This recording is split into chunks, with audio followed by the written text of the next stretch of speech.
Les dirigeants afghans déclarent que leur frontière avec le Pakistan n'existe pas. Ils jugent la démarcation actuelle imaginaire. Un haut responsable taliban a même affirmé que le territoire afghan s'étendait jusqu'au pont d'Attock, bien à l'intérieur du Pakistan. Ce n'est pas une rhétorique isolée. Cela reflète un sentiment plus large au sein du gouvernement taliban, où beaucoup considèrent la frontière comme une ligne coloniale illégitime tracée il y a plus d'un siècle. Les récents affrontements à la frontière en témoignent. Après des mois de tensions croissantes et d'attaques sporadiques, la situation a dégénéré en conflit ouvert début octobre.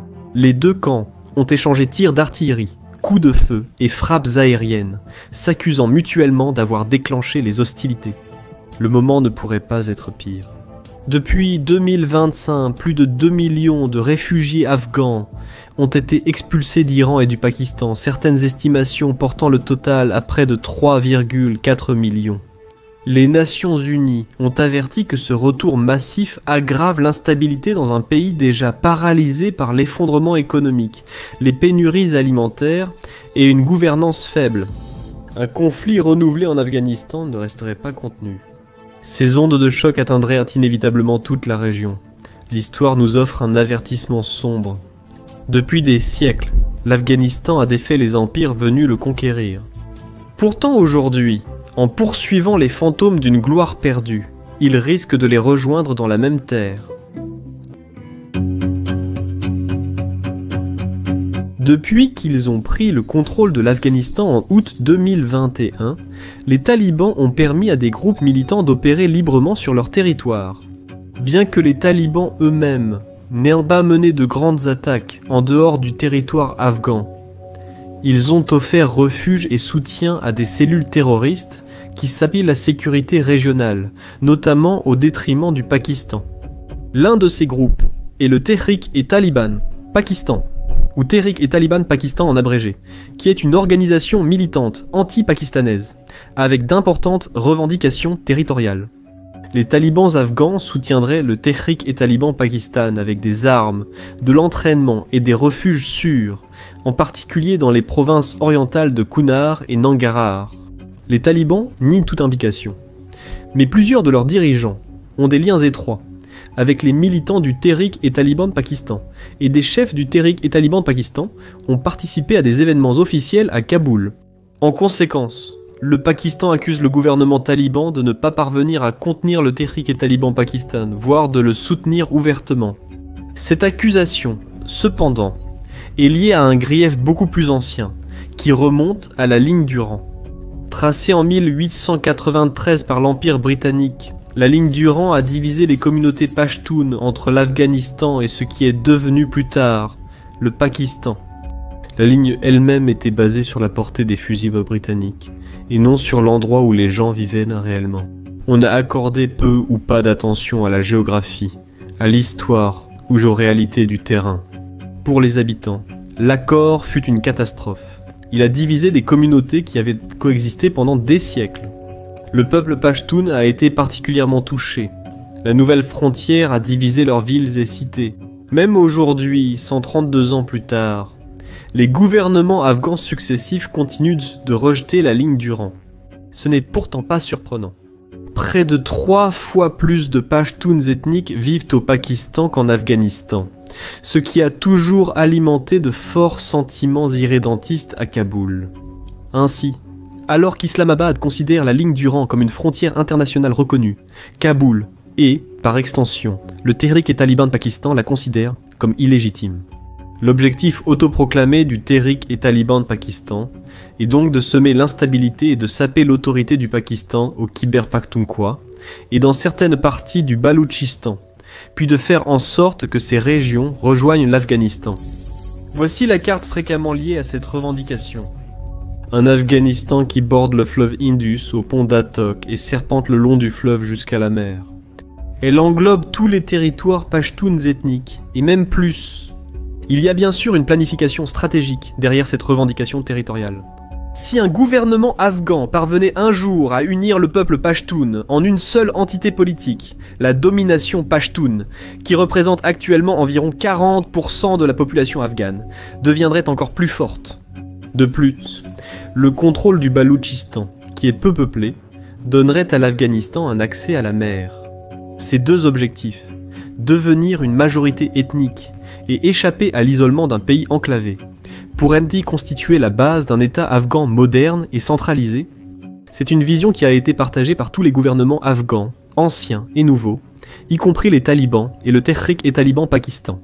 Cependant, il est douteux que les Pashtuns pakistanais veuillent rejoindre leurs frères afghans, tout comme il est peu probable que les Baloutches souhaitent avoir quoi que ce soit à faire avec l'Afghanistan. Le Pakistan a de nombreux problèmes sociaux et économiques, mais il est largement en avance sur l'Afghanistan dans tous les domaines. Pourtant, de tels faits pourraient être insignifiants. Les gens ordinaires ont rarement l'occasion de décider de leur destin lorsqu'ils sont pris dans les rouages de la géopolitique. Cette publication du ministère afghan de l'Intérieur laisse peu de place à l'interprétation. Il est littéralement écrit que la ligne durante entre l'Afghanistan et le Pakistan a été imposée par la force et que les talibans cherchent à récupérer les territoires usurpés. De manière générale, bien que la position afghane soit compréhensible, elle n'est en aucun cas unique. Beaucoup de communautés ethniques sont séparées par des frontières, c'est fréquent. Même en Afghanistan, il existe des groupes ethniques qui sont séparés de leurs homologues à l'étranger, y compris les communautés persanes, tadjiques, ouzbeks et turkmènes. Et bien que la ligne du rang ait effectivement été tracée par les Britanniques, toutes les autres frontières de l'Afghanistan l'ont également été. La frontière nord avec l'Ouzbékistan et le Tadjikistan a été délimitée par le diplomate britannique Nicolas O'Connor, tandis que la frontière ouest avec l'Iran a été cartographiée par Louis Dane. Donc, si l'Afghanistan peut revendiquer la moitié du territoire pakistanais sur des bases ethniques, cela soulève inévitablement des questions sur sa propre légitimité, puisque environ 60% de l'Afghanistan est habité par des non-pashtuns. Le fait est que la logique nationaliste et irrédentiste des talibans est à courte vue. Ce genre de conflit fonctionne toujours dans les deux sens, et si on insiste, les conséquences pourraient être inimaginables. Depuis le début de 2024, les tensions entre le Pakistan et le gouvernement taliban d'Afghanistan sont devenues incontrôlables. Les combattants du Tehrik-e-Taliban Pakistan ont intensifié leurs attaques contre des cibles pakistanaises, en particulier dans les régions du Khyber, du Pakhtunkhwa et du Baloutchistan.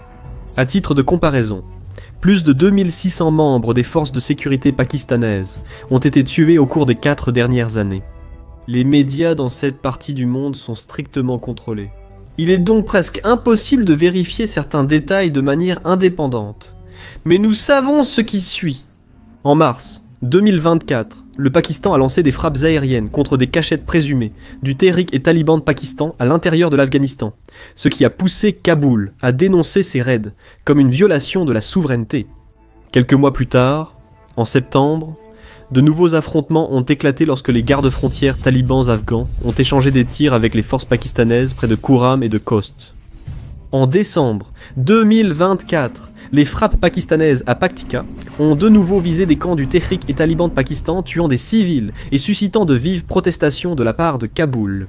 En mars et avril 2025, d'importantes tentatives d'infiltration de militants du Tehrik-e-Taliban Pakistan ont eu lieu dans le Waziristan au Pakistan, causant des dizaines de morts. Depuis ces événements, le conflit n'a fait que s'accélérer. Le Pakistan a changé ses règles d'engagement en août et est passé à l'offensive. Il a lancé une vaste opération antiterroriste contre le Tehrik-e-Taliban Pakistan dans le nord-ouest du pays.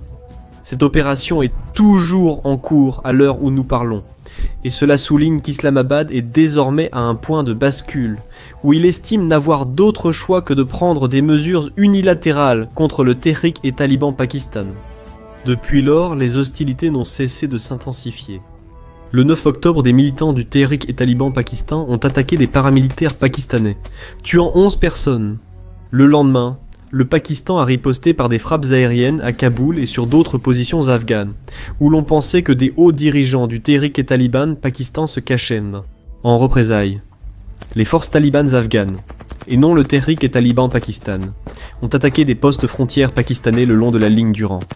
Cela a alimenté des heures d'accrochage parmi les plus intenses, signalés entre les deux parties depuis que les talibans ont repris le contrôle de l'Afghanistan en 2021. Les deux camps affirment avoir infligé de lourdes pertes à l'autre, tout en prétendant avoir subi beaucoup moins de pertes eux-mêmes. Les deux camps ont également déclaré avoir capturé des dizaines de postes frontières de l'autre camp pendant les combats. Encore une fois, dans ce coin du monde, il est difficile de vérifier ces allégations de manière indépendante. Après plus d'une semaine de combat, des médiateurs du Qatar et de la Turquie ont négocié un cessez-le-feu le 19 octobre. Des responsables talibans pakistanais et afghans ont promis de réduire la violence transfrontalière et de contrôler les militants. Mais cette trêve semble déjà fragile. Des affrontements à petite échelle entre les talibans, le Tehrik-e-Taliban Pakistan et les forces pakistanaises se poursuivent de façon sporadique et vont probablement durer encore un certain temps. Les divisions internes au sein des talibans compliquent encore davantage l'application de toute trêve. Bien que les talibans et le Tehrik-e-Taliban Pakistan entretiennent des liens étroits, ce dernier jouit d'une autonomie totale. Si les talibans afghans devaient en sévir contre le Tehrik-e-Taliban Pakistan, ils risqueraient de provoquer des dissensions internes. Ainsi, les talibans doivent répondre aux attentes de leur propre écosystème djihadiste interne. Une trêve est donc peu probable. Mais supposons, pour les besoins de l'argumentation, qu'une véritable trêve soit rétablie et maintenue, il serait extrêmement difficile de résoudre les causes profondes du conflit. La géographie régionale n'aide pas non plus. L'Asie du Sud et l'Asie centrale forment un paysage sécuritaire interconnecté. Toute escalade pourrait vite impliquer des puissances proches ou lointaines. Le Qatar a renforcé son rôle de médiateur et accueille des pourparlers. Doha maintient des canaux ouverts, avec diverses factions des talibans, alors que peu d'autres le peuvent, et cela pourrait s'avérer déterminant. L'Arabie Saoudite pourrait aussi intervenir, en raison de son pacte de défense avec le Pakistan. Les Saoudiens considèrent la stabilité régionale comme essentielle pour protéger leurs liens sécuritaires et économiques croissants avec Islamabad. La Chine aussi a des intérêts dans l'issue. Elle a déjà joué le rôle de médiateur entre les talibans afghans et le Pakistan, et détient d'énormes intérêts économiques dans la stabilité régionale, en particulier au Pakistan. Même les États-Unis pourraient entrer en jeu.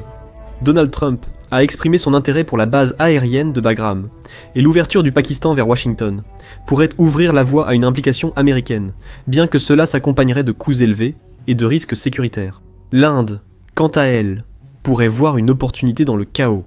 L'Afghanistan est riche en terres rares, et avec les restrictions à l'exportation imposées par la Chine, l'industrie de la défense indienne se retrouve confrontée à des pénuries croissantes. New Delhi verrait donc d'un bon œil toute opportunité de sécuriser des gisements de terres rares, même au prix d'alliances inattendues.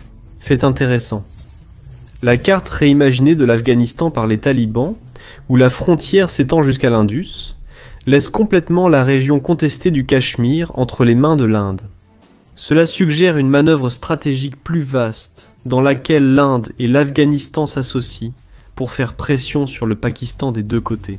Le ministre des Affaires étrangères des talibans a visité l'Inde alors que les affrontements frontaliers avec le Pakistan s'intensifiaient. Les détails de leur discussion restent confidentiels, et le moment choisi pourrait bien être une coïncidence. Cependant, cela pourrait tout aussi bien indiquer qu'un alignement stratégique plus profond est en train de se former. Même ainsi, l'interaction ici est complexe. L'Inde s'allier avec les talibans n'est pas vraiment une bonne image, et le Pakistan pourrait réagir en renforçant ses liens avec le Bangladesh, ou en soutenant la résurgence de l'Alliance du Nord. Le résultat pourrait être un nouvel équilibre fragile, avec des couches de dissuasion empilées les unes sur les autres. Tout cela suggère que d'autres épisodes d'attaques transfrontalières entre les talibans afghans, le Tehrik-e-Taliban Pakistan et l'armée pakistanaise sont probables dans les mois à venir. Ce n'est pourtant pas ce dont la région a besoin. L'Afghanistan n'a pas connu une seule année de paix depuis 1978 et maintenant, la direction des talibans conduit le pays vers une nouvelle guerre. Parfois, le pouvoir réside dans la retenue, en poursuivant des lignes imaginaires. L'Afghanistan risque d'en franchir une bien réelle, la frontière entre le pouvoir et la ruine. Je suis votre hôte Shirvan de Caspian Report. Si vous aimez notre travail, laissez un commentaire. Cliquez sur j'aime et partagez la vidéo. Merci pour votre temps et Saul.